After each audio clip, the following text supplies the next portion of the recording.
No, they're probably not bastards. Some people are bastards. Yeah, some people are. Yeah. But if you are not sure because of other activities, just I think the default setting must be that people are not bastards. They want to do something, but just don't know what to do and have very strong goedpraters.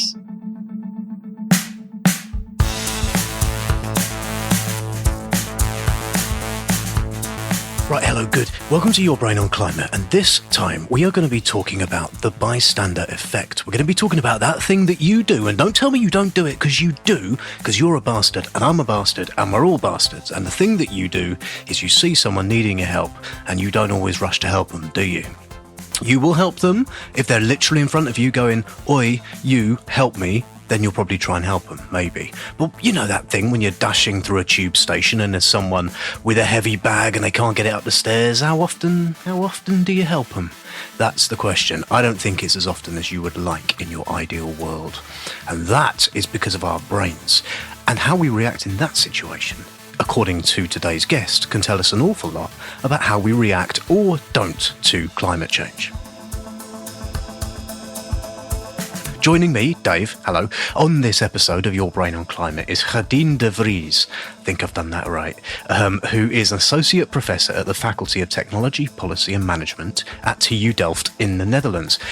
Gerdien is not a climate psychologist. I mean, she is, that is what she is, but she goes out of her way not to call herself a climate psychologist because apparently there's no such thing. Particularly interested in hassle and the things that get in the way of us doing what we would quite like to do because it's a bit too much effort, which is sort of where the bystander effect comes in. And I listened to a really, really interesting talk that Gerdien gave, and you can watch it online. I'll put a wee note in the chat. And it made me think, right, let's get her on and let's talk about this.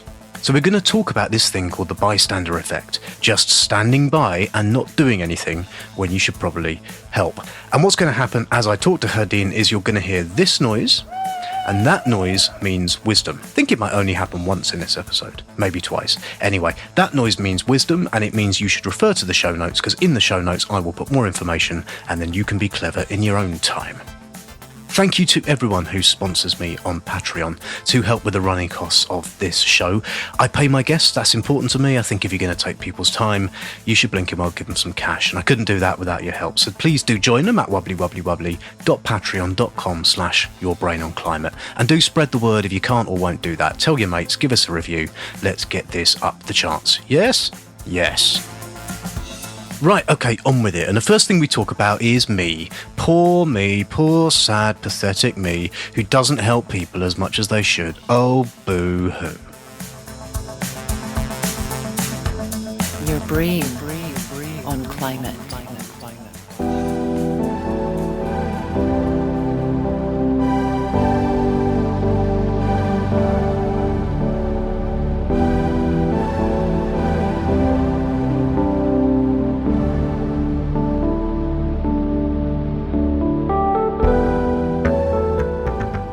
We're going to talk about the bystander effect, which is a really interesting thing. And I got thinking about this when I was late for something the other day, and I was sort of dashing through a train station, and there was a woman trying to get her baby's carriage onto a busy train and clearly struggling with it. And she had like baby under one arm and carriage over here, and no one was helping her do it. And I didn't help her do it. I kind of just, carried on because I'm very important and busy and I had to be somewhere. And I thought, like, oh, what's going on? What's going on there? And is that what the bystander effect is, when you just basically don't help with something even though you could?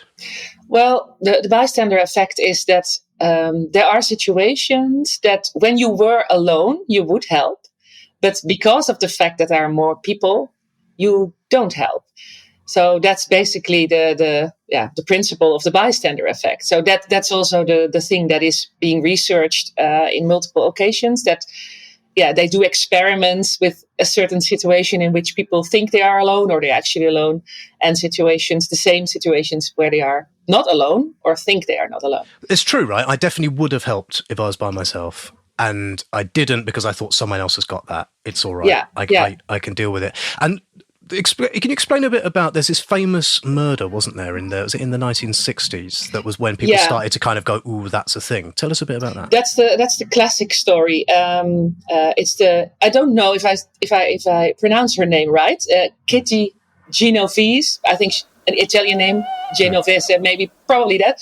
And it's a story that was mentioned in one of the New York newspapers, that this woman was murdered and that there were a lot of witnesses. And they say that a lot of people have looked out of their windows, saw her or saw something happen, heard her.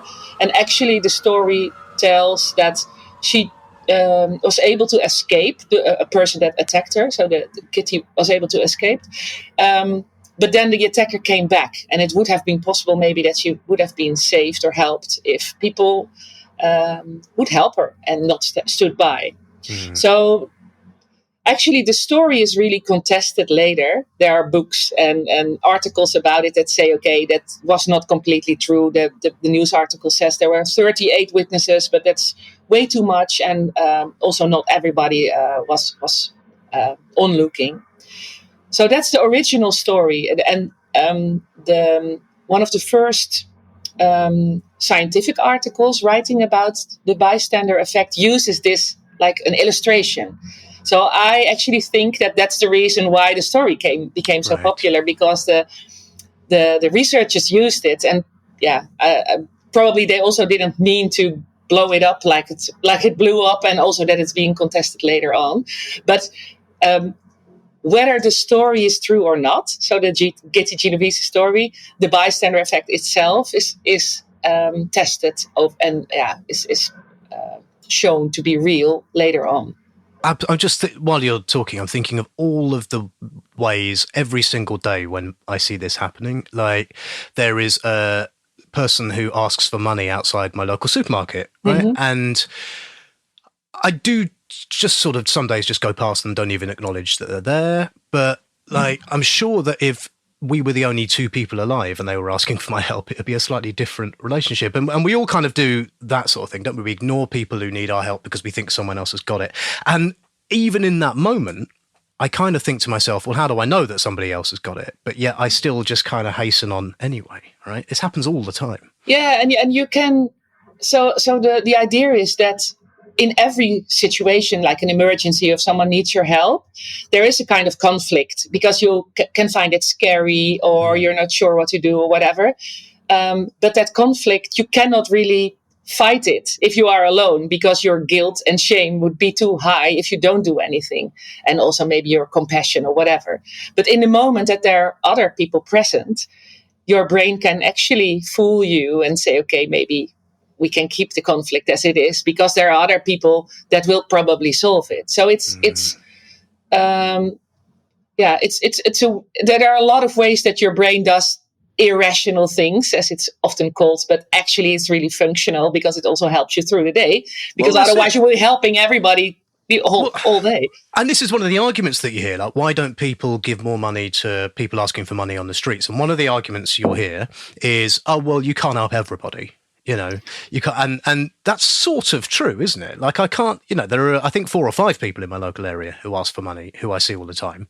And I would be very poor very quickly if I was always giving them money. So there has to be a kind of some sort of mechanism that allows me to go, well, I can't help everyone. Right? Yeah, that's true. So it's completely functional. And the brain does a lot of automatical things that we don't even think about.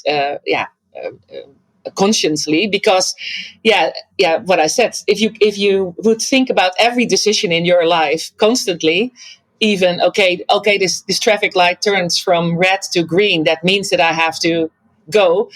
These kinds of thoughts are automatically going on all the time, all day, and it helps you. So the thought of you maybe thinking, maybe I don't give this person money because I don't have money enough. That's not maybe your line of thinking at that moment. You just don't do anything, walk through. And maybe later on, if someone asks you for a reason why you didn't do that, then you want to give an explanation and you come up with this. Oh, I thought very carefully about it. I thought very, very carefully, and I decided that all things being equal, it was not the best use of my resource to help someone. No, that's not what I'm doing, is it? Is this what we call a cognitive shortcut?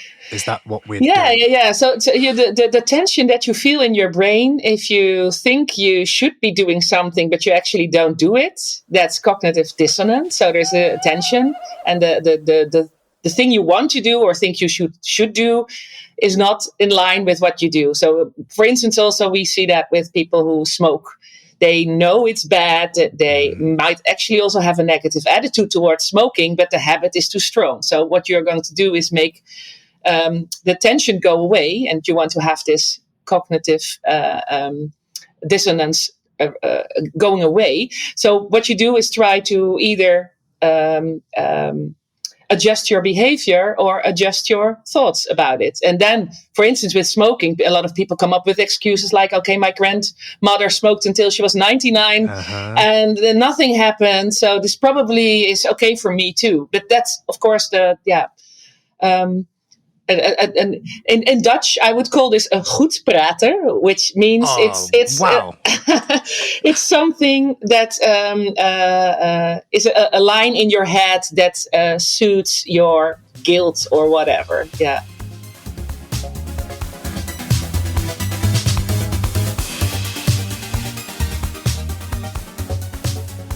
Yes, it's amazing, isn't it, the ways that we trick ourselves. And the longer I do this podcast, the more I learn about the ways in which we think we are rational and in control of everything that we do. And actually, our brains are made up of all of these little kind of irrationalities that just get us through the day, right? So you talked earlier on about the three things that are going on when the bystander effect kicks in. So what is happening? What are the shortcuts that we are taking or the heuristics we're falling into when we don't help someone? The first one is diffusion of responsibility. Not my problem. Not my problem. I don't really know if it is my problem because you are seeing a lot of people around you and you could easily say, okay, someone else will do it. Especially, for instance, you someone falls into. We have a lot of water in the Netherlands, so that's an example that I can easily take. We have a lot of these grachten, again a word with a G, sorry, but we have these canals, for instance, in Amsterdam. Yeah. If someone falls into the canal and you are seeing that, and you know that the canal is on both sides very busy with tourists probably walking by, you can easily think, okay, someone will help, especially when you are busy or on your way to work or you have a new dress and you don't want to jump into the water or whatever. There are all kinds of other reasons that you can come up to why you should. But like what we discussed in the beginning, that you feel this conflict if you do want to do it yourself, and then it's very easy for you to think, okay, someone else will do it. Particularly if, in your example of, say, walking down a canal, like, the chances are you're not the person who's actually closest. Like maybe you might be walking down the side of the canal and someone's fallen in, but there might be people a little bit closer to it than you. And so you might go, someone else would probably deal with that, I think. Like if they're not doing it, why should I do it? That kind of thing. Yeah, and then you can have all these extra thoughts that you can think, okay, maybe a younger person should do it because they swim better, or probably this person is not alone. There are family or friends with them, so they can jump in or whatever. So you can easily, without actually knowing it, think that someone else will help.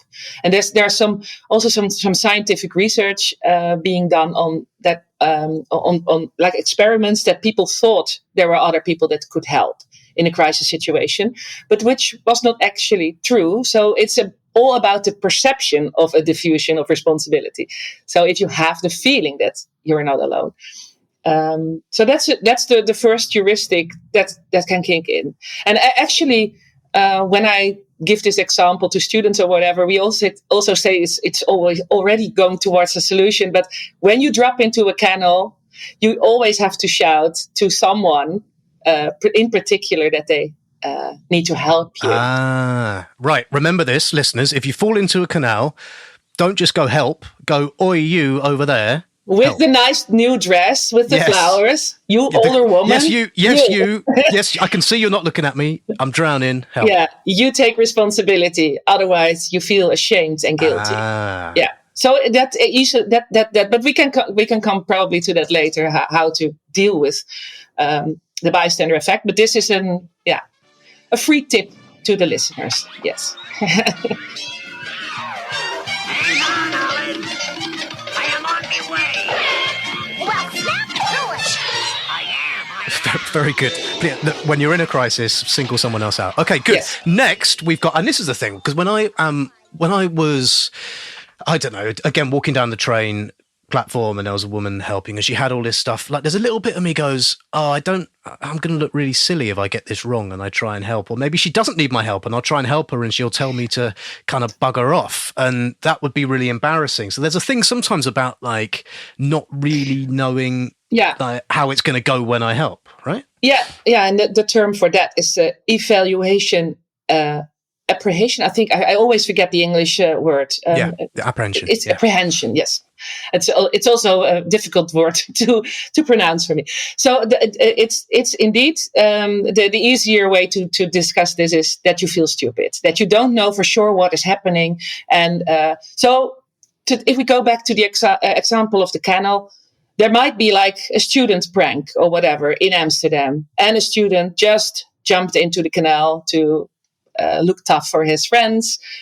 How stupid will I look if I, with my new dress, go to work and jump into the canal to save him? Then all students, probably they will film it with their phones and I will be the joke of the day because I tried to save someone that didn't need my help. So bloody students.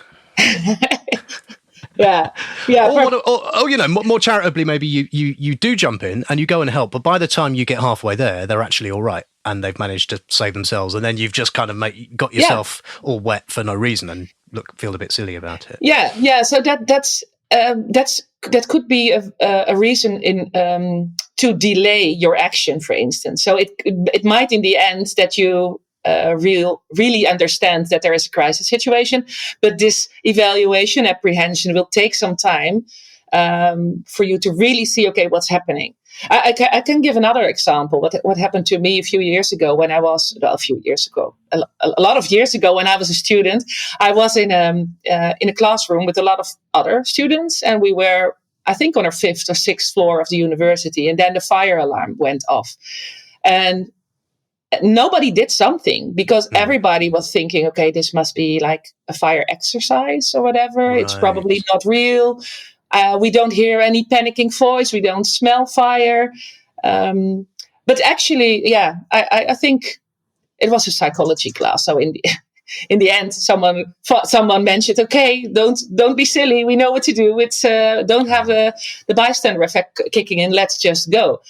But that could be that's one of those situations that you don't really know what to make of the situation and what to do in that case. So there are numerous examples I think you can come up with for this one. And then we've got my favourite thing in the world. I did a whole episode about this with Deborah Prentice from Princeton, now Cambridge University, about pluralistic ignorance, which I maintain is the thing. If we're going to fix one thing, and we shall come to climate change, if we're going to fix one thing about climate, it's going to be pluralistic ignorance. But that's the idea, that no one else is panicking. If no one else is jumping in the river to go and help her, then why do I need to do it? It's clearly not a problem, right? Yeah. Yeah, and that is, of course, related also to the diffusion of responsibility and the evaluation apprehension, because you what people are doing in general is looking at other people and the signals that other people give by doing something or don't do anything. And especially if you feel very well connected to certain people, so if your social identity is strong with a certain group of people, then you mirror your behavior to the behavior of others. And so indeed, you can think, okay, maybe if the people around me are not acting, and why should I do? Maybe it's not really bad, or maybe someone else should do something. Like what I said in the example of the canal, that you think, okay, this person might have people close by or people who are more related to that person that jump in. But the same thing would go the other way, I would say, because and that's also an outcome from research, that if you feel connected to someone, the bystander effect can decrease. Because you can, if I see another woman in a floral dress to work my age falling in the canal, I would definitely think, okay, I would maybe also understand it's not a student prank, but I would also think, okay, what if it was me? I would also want it to be helped. So that's also a part of that. So how connected are you? And with pluralistic ignorance, you can easily think, and then I think indeed we can come to climate change. Other people can do something, and why should I, little me, do something when there's big countries or big institutes or big whatever that need to do something first. And that could really make my responsibility or my feeling or perception of responsibility lower, because I think, okay, it's just little me.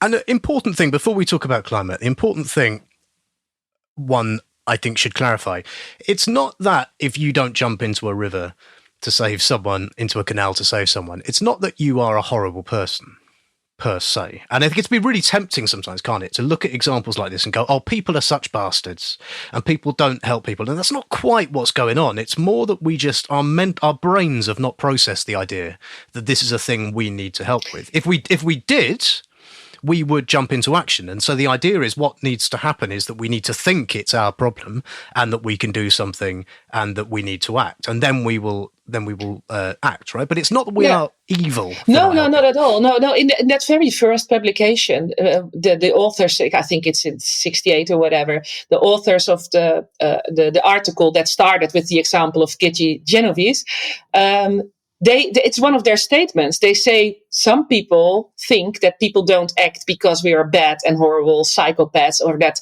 the people living in a city don't help each other anymore because we have alienated from compassion and are not collective anymore. And actually with their research, they wanted to show that that's not the case, and that it's indeed functional of our brain to have a conflict. When we see a crisis situation, it's very useful for us as a human being not to help right away. It's okay to first think, okay, is it necessary that I jump into the canal? Is it safe for me?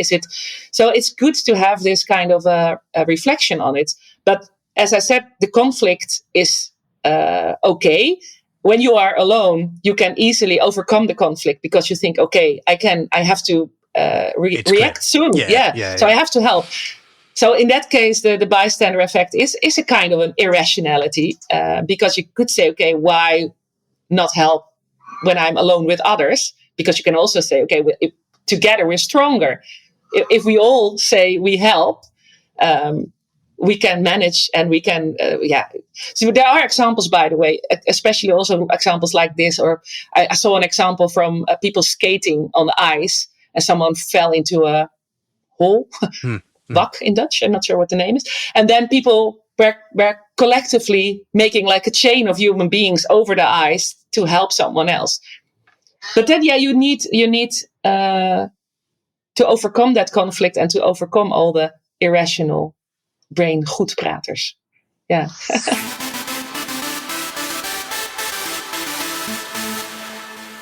Your brain on climate.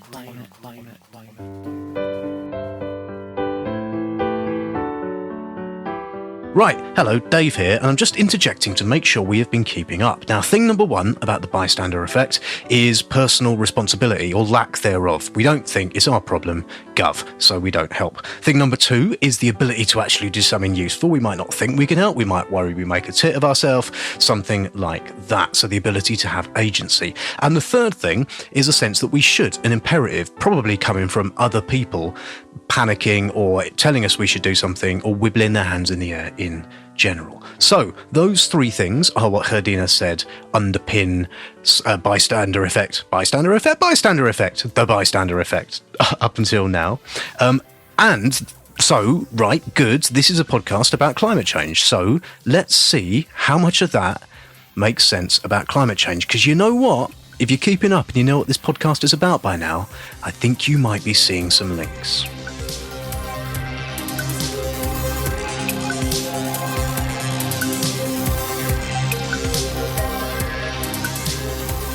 I am surrounded in my life by quite a lot of sort of climate activist type people. And one of the things I will quite often hear is climate activists going, why don't people do something? Why don't people do more? How can people just sit back and watch the world getting warmer? And there is a large part of what's going on, I think, that is the bystander effect in climate, right? Where, look, we can't do everything. and we all kind of every day make our own little decisions about what's important for us to do. Yeah? Yeah, definitely. So if people say that, that doesn't necessarily mean that people don't want to do anything or that they are skeptic about climate change or they don't believe in it. It can be all of these examples that we just give, that you don't know what you can do, that it's unclear what action you could take, or that it's unclear who should do something. And with climate change, I read it sometimes in a book. I really like that quote. There is no hero, there's no victim, there's no villain. We are all the villains and the victims and the heroes in this, because it's, there's no narrative, no clear storyline. There's no one to really blame, no one that should take action or whatever. So it's a collective problem. And in a collective problem, especially the bystander effect could occur because it's so easy by saying, okay, someone else should do something. What can I do? All the things that we just mentioned. Yeah, and it's not the same thing, is it, in climate terms, as someone falling in a canal and do I help them or not? Because most of the things in climate that we're doing don't have that kind of immediate, obvious yes or no solution to them. Like, should I take a flight or not? When that plane is going to go anyway, whether I take the flight or not, is not the same thing as should I jump into a canal to save someone? Yeah, and especially the urgency part of climate change is unclear. So the evaluation apprehension is it's very easy to like your brain could easily play that trick and say, okay, what is happening here? Because you don't want to look stupid and like do whatever, for instance, buy all the stuff in your house and have a heat pump and isolation and the most expensive solar panels, and then realizing that maybe nature will solve itself, or there's something else happening, or the government will take action and have another solution for you. So you look stupid. If some people can think that, or their brains can tell them that.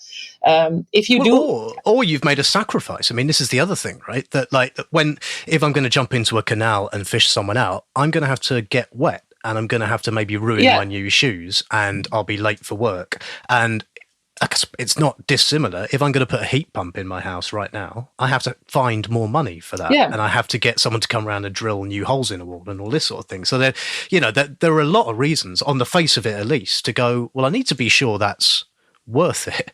And I'd quite like someone to tell me that it isn't. And I'd quite like somebody else to do that so that I don't have to do that, right? Yeah. Yeah, and it's exactly like that. There are a lot of people think that there are a lot of sacrifices that they need to take to live more sustainably.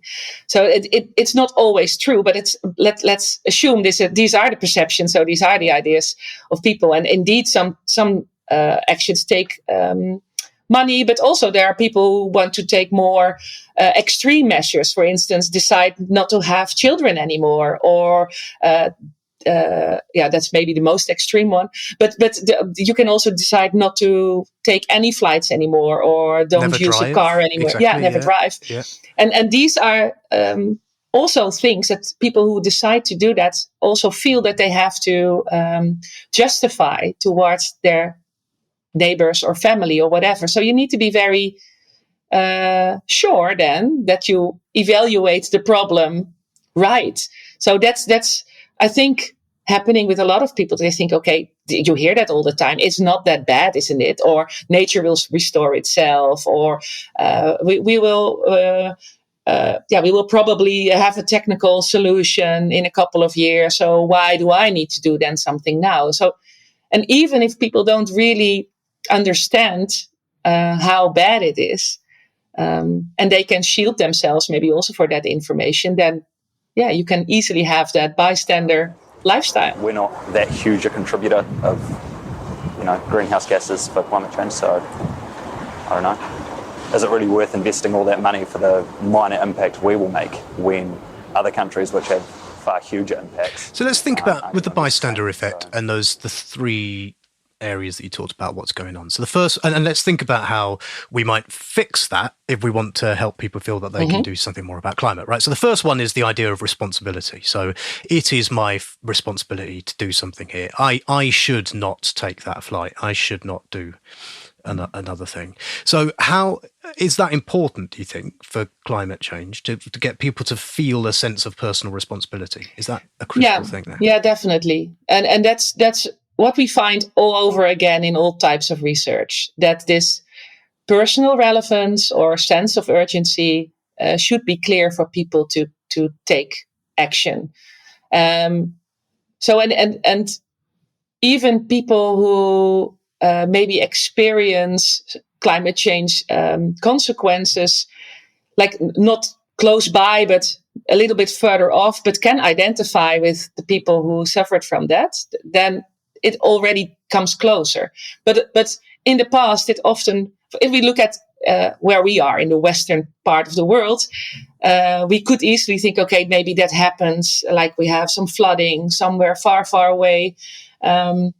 It doesn't really relate to me, and they're used to it because it happens there more often. That could be like a brain argument sometimes, that people would give these kinds of answers. Okay, it's far from my bad a thing happening. And I think nowadays, now we also see that the effects of climate change are coming closer and closer to everybody in the world, because we all experience changes in climate or the effects of that. It comes closer, and people also, you find that also in surveys, for instance, realize more often that they personally will also be affected by climate change. So in the past, that percentage was a bit lower, and they thought, okay, I will probably never suffer from something. But now we see that people think that they will probably in their lives will also. I think what is important then too is the dilemma is that we need to see that it's real and that it's affecting everybody. So there's an urgency, there's a crisis, but also it's important to give people also hope, because we also see that if you make this too strong, that there's another thing happening in your brain, which can be like doing nothing, because you think, okay, it's inevitable. We cannot do anything. There's a crisis, and we will die, and we'll get extinct, and that's it. So there needs to be like a balance in giving a close image, a good image of what's happening, make it important for everybody, say it's urgent, make it relevant, but also give people I'm looking for the word, a call to action, so that you know what to do and that you can do something personally as well. Which is the evaluation apprehension bit as well, isn't it? It's the idea that it is actually kind of worth doing something. Yeah. Because, and that something may not be you by yourself can change the whole climate system, but it might be something a bit more like, but if you do this, someone else will notice and it will have that effect, and something. And just telling that story of how you have the responsibility to do something. It is up to you. Someone is in that canal telling you to do something, that there is the point to it, because it'll have some effect, and that also other people are doing stuff as well. You're not and this is the pluralistic ignorance bit. It's not just you doing it by yourself.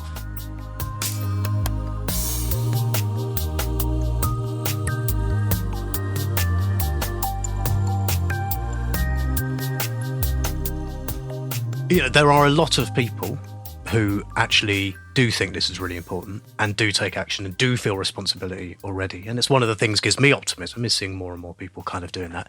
But not everybody does. And that's not necessarily because they're bastards either, but different people have different kind of ideas about the story of climate and whether it matters to them, and their own sense of ability to kind of do something.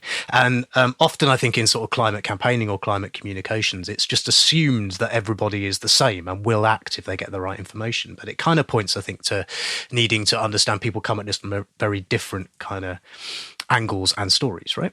Yeah. So that would be also one of the advices. If we are consulted by policymakers about this issue, we always say that try to create messages for certain target groups that really relate to their values.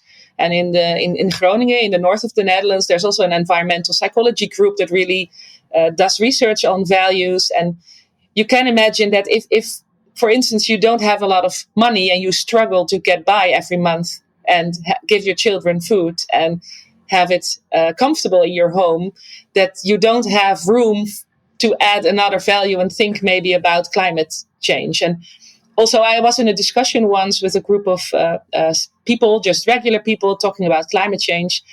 And there was also, we were talking about not using the car or driving less or whatever. And he said, I don't even have the money to buy a car. For me, that's already a topic that's not in my field. So why are we discussing this? I also want to do something, but I have a rental place. I'm depending on what my landlord does, and I don't have a car. I just get by. So he felt a little bit out of the group. So his social identity with the rest of the people that wanted to do something was not so large because he felt an outlier. Yeah, but this is one of the things that annoys me the most, I think, about a lot of climate communication, is there are a lot of people out there who don't care about climate in a kind of day-to-day sense because they're getting on with their lives and their lives have got loads of other stuff in it. And a lot of those people already don't fly all over the place and don't drive all over the place and do, not waste food and not waste energy because it's important to them. They're already kind of living that life. But yet they are often seen as the problem who need to kind of get climate change. Whereas a lot of people, from a responsibility point of view, a lot of people who understand climate is important, but might actually still be the ones who fly everywhere and might still be the ones who, have high carbon lifestyles, don't do as much as they could to reduce them. And I'm just thinking a lot about, from a bystander effect point of view, this thing about it being your responsibility and what you can do being useful, and maybe sort of each of us understanding that we have a responsibility to do what we can do, but that's different for different people, right? Yeah, and I think that's a very good point that you raised there, because that's also something that I like to raise a lot when I give talks about this topic, that everybody has a certain role in society. So what we share is that we are all Earthlings. We live on Earth. We are people, and that's what we have in common. So we have a shared responsibility in that we have a responsibility towards Earth. But besides that, we have other roles with other responsibilities. So you are now a journalist or a podcast maker. I'm a scientist. You have politicians, you have shop owners, whatever. A lot of activists. You have a lot of people with different roles who can take different responsibilities. And you might have more roles because you are also maybe a father or a sister or a brother or a friend. Where you can also do something, and even if that's very small. So I can take the example, a dilemma. I can speak to a large audience about climate change and the bystander effect or whatever, psychological barriers to climate change, but I have to do that in the United States. I need to fly, for instance. Would that then be more important that I, in my role, take the responsibility of educating thousands of people in America, but I have to fly, so I have a small, not very small, but maybe in relation a smaller footprint? Or should I not miss the opportunity to educate people, but don't fly? And it's not simple, right? It's not. No. There's not a straightforward answer to that. And you'll hear this with people saying about like the global climate talks and stuff. And people going, oh, well, if climate change is so important, why are they flying all the way to, wherever the talk is happening? And there is no simple answer to that, no. Because none of this stuff is easy. No. But it's just also to raise the responsibility question. So I feel, for instance, responsible for a lot of climate-related things because this is my job. But I also sometimes fail, and then I feel guilty. And I know that guilt is not a very good emotion to have when it comes to climate change, because you can better be hopeful or feel empowered or whatever than feeling guilty, because that will paralyze you in the end.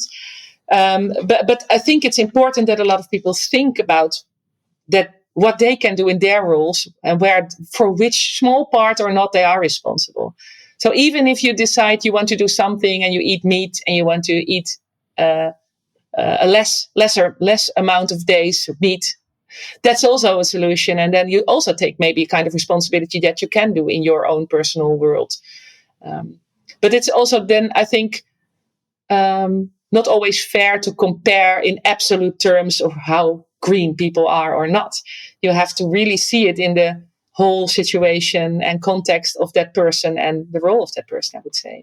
Right. So let's just sum up where we got to with all this. So the bystander effect is a thing that at least happens some of the time, where people feel that it's not their responsibility to act, or they're not sure it's their responsibility to act, that they don't know whether there's any point in them doing anything because they might look silly, and no one else seems to be that worried about it. So why should they worry about it? And so what you need to do if you fall in a canal is to say, "Oi, I need you to help me." You need to say, "You can help me, and the way you help me is to swim towards me and get me out of here." And you say, "And also all the rest of you should worry as well. This is a crisis. There is a crisis going on." Yeah. And so those things for climate change seem like quite good principles, right? Definitely. Yeah. And it's not only research on the bystander effect, but also other types of research come to these conclusions all the time. So that we need to have clear messages that relate to different people, that come with a call of action, that people actually also feel that they are able and capable to do. And yes, we have to realize that we can also turn around that we are not alone. So we are not alone. And a lot of people already know that we need to do something and are also willing to do something. Because that's also, I think, on the positive side, that, maybe we are already fighting the bystander effect along the years.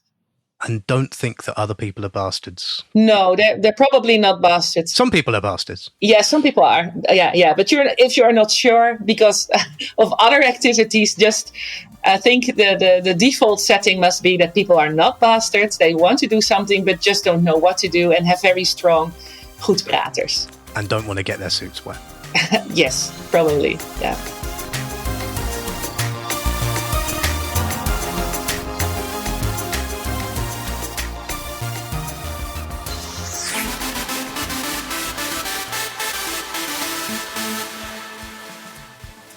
That was cracking. Thank you so much, Gerdien, for coming on here. Please do check out the link I've put in the show to Gerdien's talk and to her work. Keep up with her. She is brilliant. And I've been left with a couple of things. Like when I did that interview, I didn't say this because, what's the point? But when I did that interview, I weren't at all well. I was actually on the verge of cancelling it. All sorts of stuff going on. I was like, yuck. But I did it. But it did mean that I forgot to ask. I forgot to raise a thing. A very clever a friend of mine had said, which is there is actually, the bystander effect is a bit contested. So, what we described in there, that combination of psychological biases that come along and affect how we act, those are things. But I think there's quite a lot of people who are showing that actually people aren't as bastardly as all that people do get involved more often than you might think. And this sort of commonly held view that people will just walk past and let people struggle isn't necessarily true. So I did feel I should say that. I really wanted to bring it up. I forgot. I went to bed after that. I weren't well. What a poor sad puppy. And that's the main thing I was really thinking actually about bystander effect, having listened to Gerdien talk about it and reflected on it a bit and got better, was that really it's not in itself a thing, is it? Like the bystander effect is a combination of at least three different things in our squishy, sad human brains that are confusing us and make us not do the thing we'd like to do. And actually those three things, which we talked about, if you remember, pay attention, personal responsibility, the ability to do something and thinking that other people care, those are really, really important things for kind of persuading anyone or anyone thinking they should do anything about anything. So each one of those things needs you, if you are talking about climate change or thinking yourself about climate change or bloody putting the dishwasher on or getting up in the morning, all of them require you to do. So that's where we should go, really. And particularly that friend of mine, that pluralistic ignorance. Do go and listen to my chat with Professor Deborah Prentice. I think it's episode 7 or something of this podcast. I still think the fact that we need to think other people are compelling us to do something is so important for actually cracking the climate problem. Oh, and smashing capitalism, obviously. But, who's got time for that? Thank you, as always, to everyone who sponsors me. I said that at the start, I say it at the end. Please join them, wobbly.patreon.com/yourbrainonclimate. Drop me an email to hello@yourbrainonclimate, or I'm on Twitter @brainclimate. Let me know what you thought of the show. If you've got any guest ideas, I've got some right cracking ones coming up. And please do spread the word. Give me a review on your podcast medium of choice. Spiffing, that is it for this month. I will be back next month, and until then, do not, I repeat, do not pass by on the other side, you bastards. Okay, bye.